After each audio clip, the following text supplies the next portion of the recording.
এখন বয়স হয়েছে বলে। একটা সময় এমন ছিল যখন আমি হাঁক পাড়লে বাঘে গরুতে এক ঘাটে জল খেত। আমার একটা কথায় রক্তগঙ্গা বয়ে যেত। এখন আমি একজন বুড়ো মানুষ, মাঝে মাঝে একটু মদ খাই সন্ধ্যেবেলায়। সোসাইটিতে সব নতুন নতুন ছেলে মেয়েরা আসছে, আমার কথা কেউ শোনে না ওরা।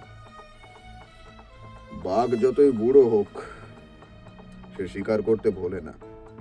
নমস্কার, আমি রৌনক। আমি এসব খুন খারাপি এসবে একদমই বিশ্বাস করি না। স্যার আর্থার কোনান ডয়েলের এই দ্য ভ্যালি অফ ফিয়ার গল্পে আমি ব্রাদার মরিস। তো খুন খারাপি সব কিছু চলতেই থাকছে। একটা গুপ্ত সোসাইটিতে আমরা আছি। তো শুনতে ভুলবেন না এবং কান পেতে থাকুন গপ্পবীরের থেকে। এই শনিবার ঠিক রাত ৯টায়।